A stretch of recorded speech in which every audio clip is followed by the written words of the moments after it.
जर या पुढच्या काळात कधी सरकारकडून जर आता हल्ला विद्यार्थ्यांवरती करण्याचा प्रयोग जर सरकारनं केला, यांचा महाराष्ट्रासह राज्यात फिरणं पूर्ण बंद होणार आणि यांचा माज उतरवल्याशिवाय आम्ही शांत बसणार नाही.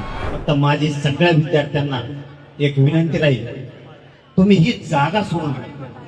आम्ही सगळा देश तुमच्या मागे आहे. तुम्ही तिकडं गेलत नाही, हे आंदोलन मोडून टाकतोय. परंतु या पुढच्या काळात जर तुम्हाला कुठं धक्का लागला तर आम्ही सगळे तुमच्या सोबत आहेत. सोनमच्या सोबत आहेत, आपल्या अभिजित भैयांच्या सोबत आहेत. सगळा राज्य आणि देश तुमच्या पाठीशी एवढा शब्द देतो. सगळ्यांना नमस्कार. आपल्या देशभरातल्या बांधवांनी जे आंदोलन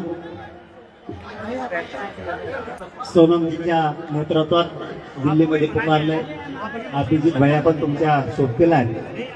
मी फक्त एवढंच सांगायला आलोय, कारण मला येत नाही जास्त हिंदी, त्यामुळे मी मराठीतून बोलतोय. मी एवढंच सांगायला आलो की आम्ही सगळे तुमच्या सोबत आहे. तुमच्या सगळ्या विद्यार्थ्यांना न्याय मिळाल्याशिवाय या देशातला आणि राज्यातला कोणीही मागे हटणार नाही.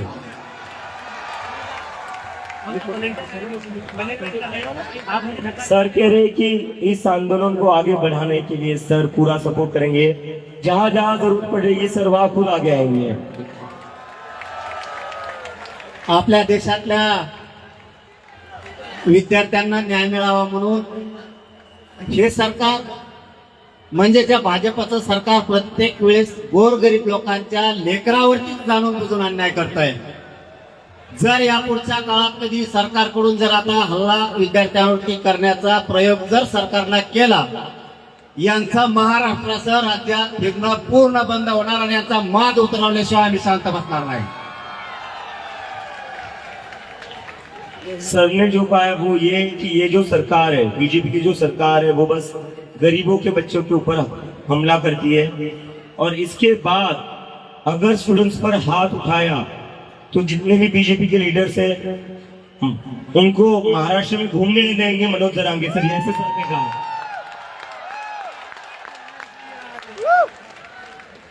अरे सगळं मेळच सांगायला, मी मराठीत बोलायला होते, हिंदीत सांगायला.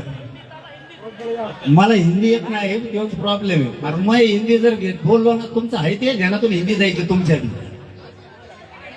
नको आहे का, मला खरंच नाही बोलत. मी फक्त शेवटचा वाक्यात सांगतो, असंच आंतरवालीला सुद्धा गोरगरिबांच्या लेकरासाठी आंदोलन होतं. त्या ठिकाणी सुद्धा माय मावल्यांना, मुलींना, वृद्ध माणसांवरती सुद्धा प्राणघातक हल्ला केला होता. या सरकारनं आमच्यावरतीही गोळ्या घातल्या होत्या. फक्त माझी सगळ्या विद्यार्थ्यांना एक विनंती राहील, तुम्ही ही जागा सोडू नका. आम्ही सगळा देश तुमच्या मागे आहे. तुम्ही तिकडं गेलत नाही, हे आंदोलन मोडून टाकतोय. शांततेच्या आंदोलनात एवढी ताकद आहे की आम्ही सिद्ध करून दाखवलंय. आम्ही सुद्धा तुमच्या सोबत आहे. ही जागा फक्त सोडू नका. सरकारला आपण निवडून दिलेलं आहे. आपण आपल्या मायबापांना यांना मतदान केलंय, आपल्या गावकऱ्यांनी यांना मतदान केलंय, आपल्या जिल्ह्यानं तालुक्यानं यांना मतदान केलंय. परंतु हेच आज आपल्या विद्यार्थ्यांवरती, लेकरा बाळावरती उलटलेत. यांना उलट करायची ताकद या विद्यार्थ्यात आणि या राज्यातल्या गोरगरीब जनतेत आहे, हे यांच्या लक्षात नाहीये.